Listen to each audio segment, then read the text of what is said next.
Thank you so much for allowing us to be a part of. Yeah, I'm grateful to be back in the Philippines. It's been quite a while since I've been over here. And it's great to see a group of people so enthusiastic about koi. And it's amazing too to see how much the hobby has grown in general to like from the first time it came here to what it is now. It's really impressive.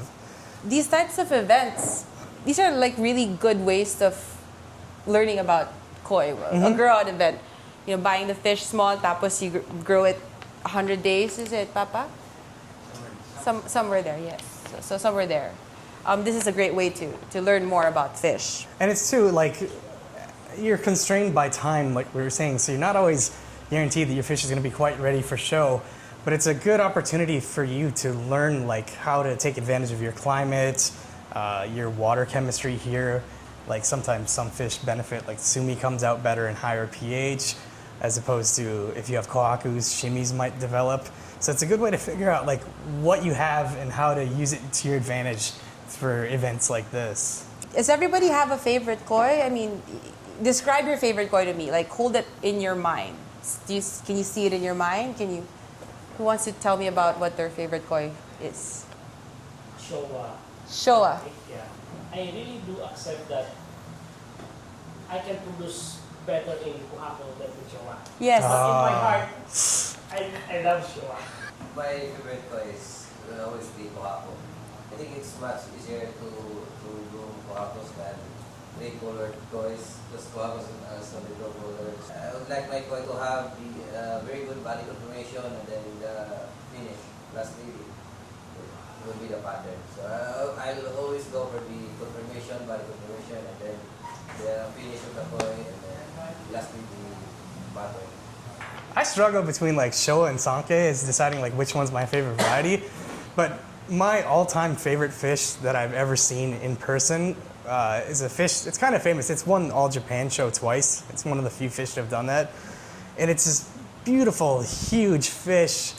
The pattern it's kind of unusual for a kohaku. It looks like something that would probably be better suited on a shiro tsuri, but the red on it was so thick. It looked like putty, like put on the fish, like it was 3D, like it came up off the fish. To see that in person was so amazing. Like to this day, I can still picture it. It didn't have like best body conformation. It was good. Like I remember like one of the fins even had like a curl, kind of like on the pectoral fin, but just it left such a lasting impression in my mind. I can still picture it to this day. Getting to that level like of like caliber of fish, it's really not that easy. Kind of something that we want to talk about today, like how fish develop, what makes a koi from birth to show, you know. So I know this is a song that has been sung many times already by a lot of different people, you know, how the koi are born and selected and raised and all that stuff, but this is our remix version, you know, remastered and remixed edition by Devin and Mickey. So yeah. It's unique perspective. And why are you? A little background on myself. I worked at Murdo Koi Farm for 3 years in Japan, so I got to live, breathe, eat koi sometimes. But yeah, and so I got to see everything, like the whole behind the scenes and the secrets and stuff that they supposedly keep and all that. But aside from that, like I started a koi business with my family in the U.S. In 2003, and later that evolved into, broke off and established our own koi business in L.A. in 2018. DEMI Koi. And yeah, I've been doing that since. And prior to that, I've been here many times, helping to run like the koi shows and whatnot. It's actually my first time to judge too here in the Philippines. They never asked me. Oh, you did? Oh no, you're always the I'm always doing the judging assistant. Judging assistant, yeah, exactly.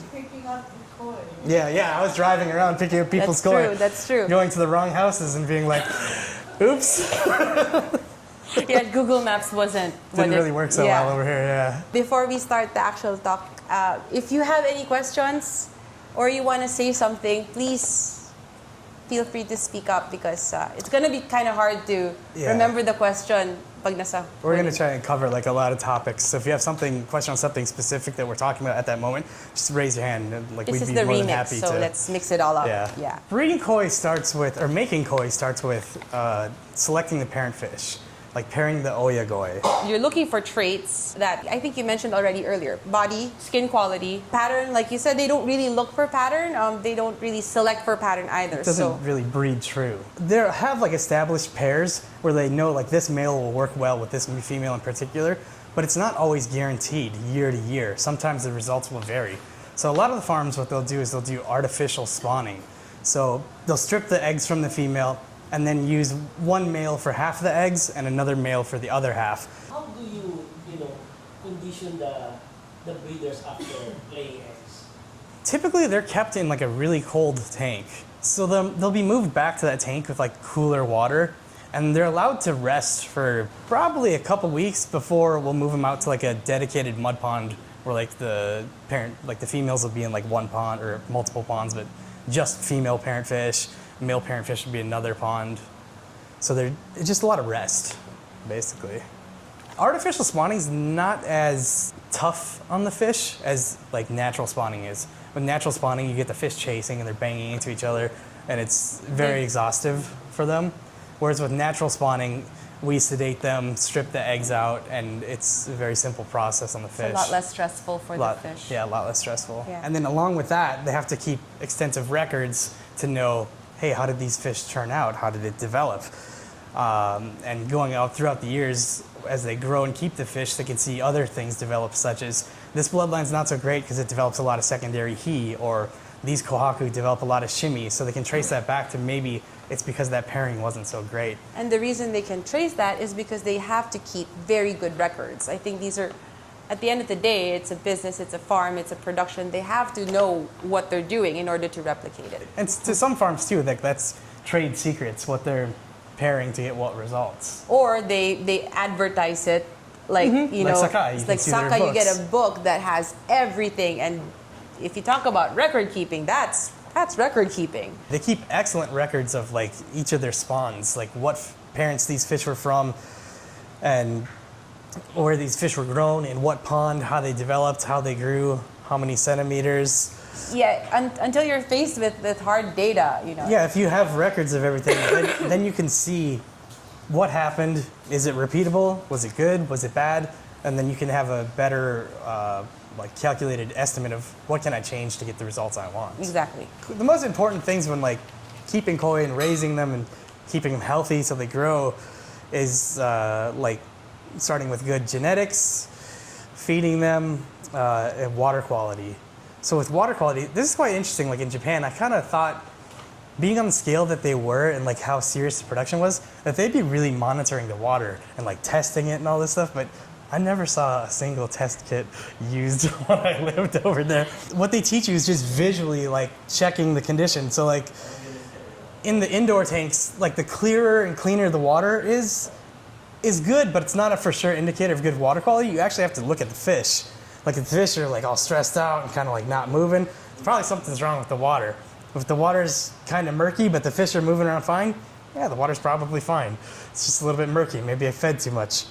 And then with the mud ponds, a lot of the times too, we'll use fertilizer in the ponds to create like algae blooms, because we rely on algae to produce oxygen for the fish in the ponds, because they're in remote locations with no access to power, so you can't put a fountain or anything like that out there.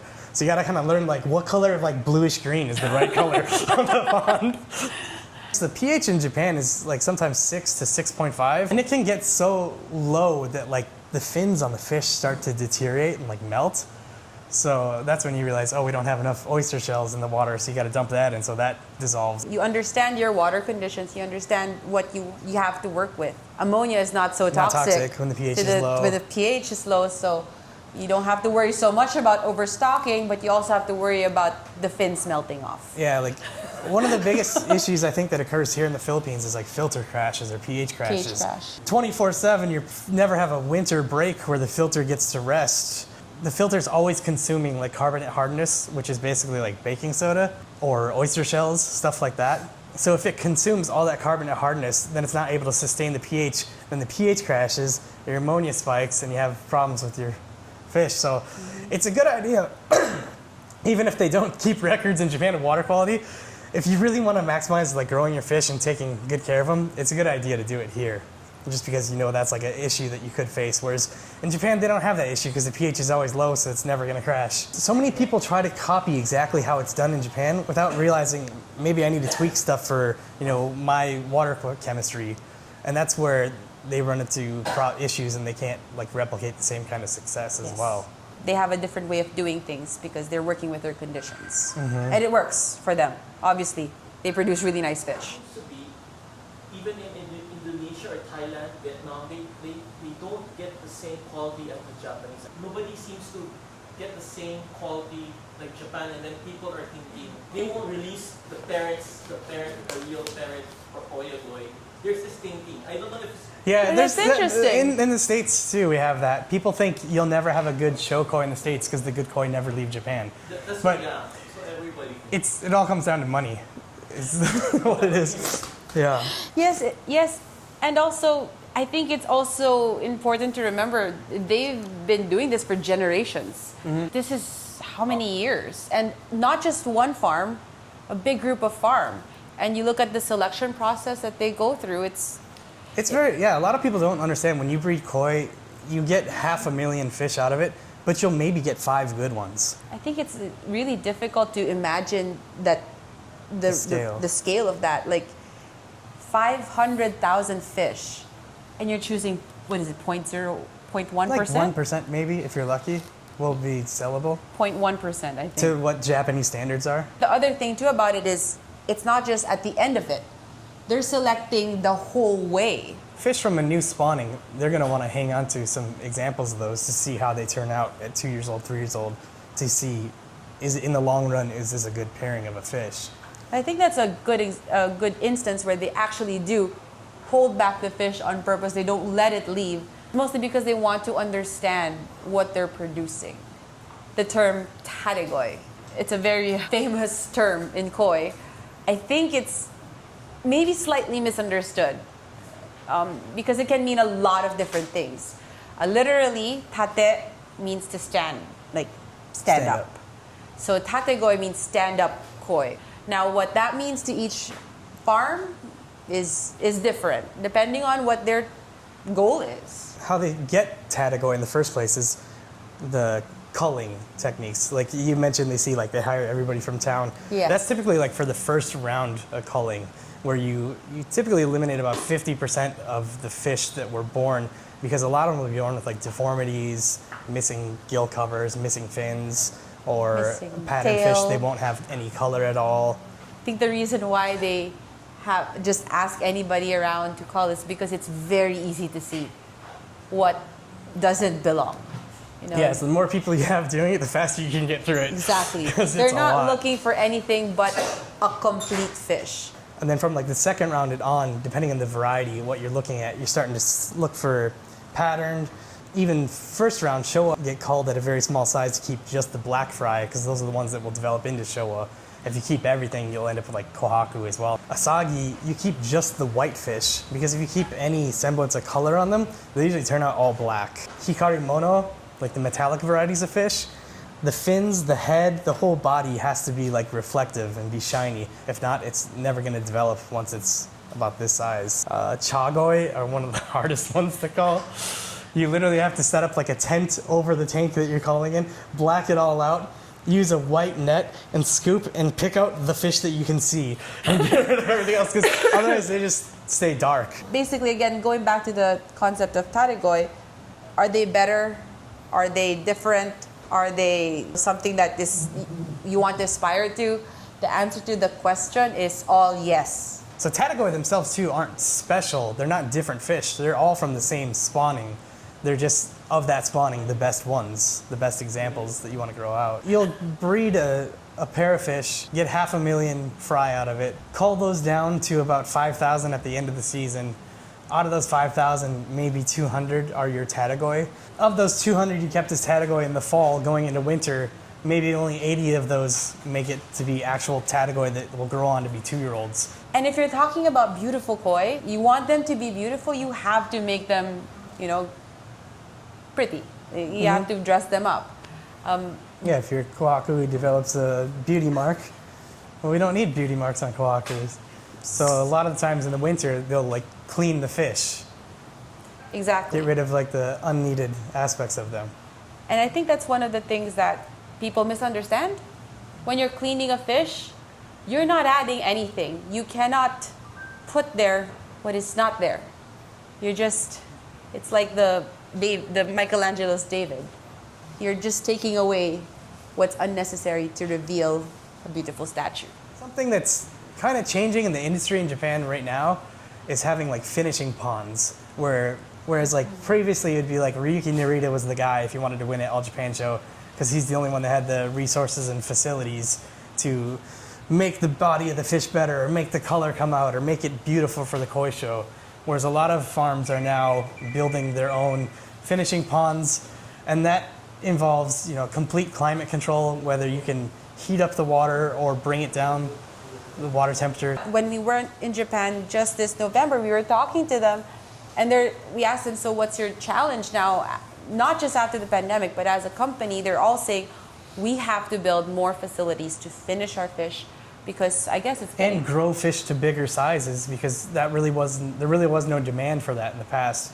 But now people want big fish. Bigger fish, finished fish that can maintain that level for much longer. Usually they hit that, they only stay that for like a short period of time, and then, but now they want them to be finished, stay there for like several years. So you need facility for that.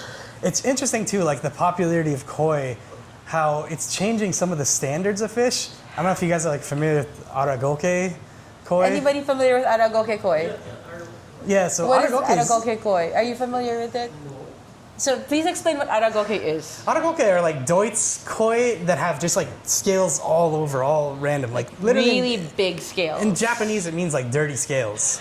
So before that used to be like a fish that they would always just, we don't need this, get rid of it. Yeah, but now it's like so popular in the States, everybody wants it. You have people coming into a store, I want aragoke. It's like, really? So, But the funny thing about that is, it's kind of growing on me. It grows on you because you always see it. There's something interesting about it.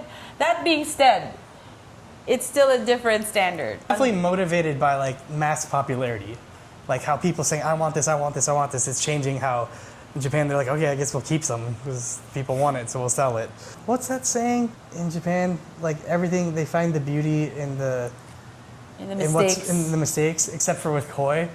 Because koi very much is rarity of perfection is what drives what a truly beautiful koi is, because it's very hard to make something perfect. The more difficult it is, the more they want to do it. But also, that's asking for perfection, which is, who's perfect? Yeah. Nobody's perfect, so it's the So same you've got thing. that interesting like difference between aragoke versus The your perfect typical yamabuki perfect koi. with the perfect scales. scalation. Just curious regarding ancho, because yeah, as you shared earlier, there's no such thing as perfect fish. But for tancho, the circle. So is there a naturally born perfect tancho with a perfect circle, or Yeah. Yeah. all those circles are, Most of the time they're cleaned up, but there are natural examples. Yes, absolutely. And Yeah. people win the lottery too. Yeah. So it does happen. It's not as often as people would like, but it does Yeah, it happen. does happen, for sure. It does happen. Yeah. We were at Kawakami Koi Farm this November, watching him select shusui. You have an idea in your head what the perfect shusui was. And I was watching him. It was a little bit different than what I was thinking that he would Yeah, select. he was picking out fish that you'd be like, why is he picking that one? I don't think that one's good. Exactly. And then he picked the one that was like, oh, I totally course, got it yeah. right. Totally got it. We asked him, like, why are you picking this, not this? Why are you picking that over that? And he says, oh, because I know what my parent fish produce, but also I like this. And then made me think, he's also looking at his fish all the time, so he should probably look at fish that he's interested in, right? And then I thought of Ryu Mano, who he is famous, yes, for Yamabuki, but his side project, his passion really is old style sanke with a really heavy sumi. They almost look like Showa. They do. Yeah. Yeah, they really look like Showa. And we asked him, so why are you choosing this? Why do you want to revive this style of sanke? Don't you want to get with the times?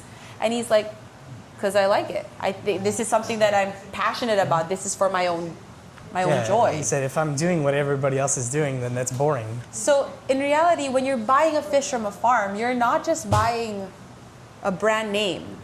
You're betting on that farm to have the same vision as you do. It's really like I guess like a fashion designer. When you buy a Valentino or a Balenciaga, you're betting on the designer's taste. You know, not just the farm, but the person who's running the farm. Yeah. Because every generation is also different. They all have different styles. So a lot goes into making koi, more than just the physical labor of the current batch being produced. It's a culmination of the work performed with the knowledge that has been tried before to make educated choices for better results. And this is why competitions are a great place to challenge yourself, events such as these. So we encourage you guys to set goals for yourself and go out and challenge and see if you can do it. And then if you can, set a higher goal. Yeah, level up. I guess it's the only way to do it. Yep. And another thing I wanted to see is just be willing to try something different. When we saw how they selected fish and just you're betting on the farm, go with your gut. Trust what you think is beautiful. You never know where it'll take you. Whether or not you find out, oh, that's why no one picked this fish, or you figure out, oh, my instincts are really good. Yeah, you never know what will happen. So just be willing to try. Yeah. It's only one extra fish in the pond. Everyone always just has one more fish.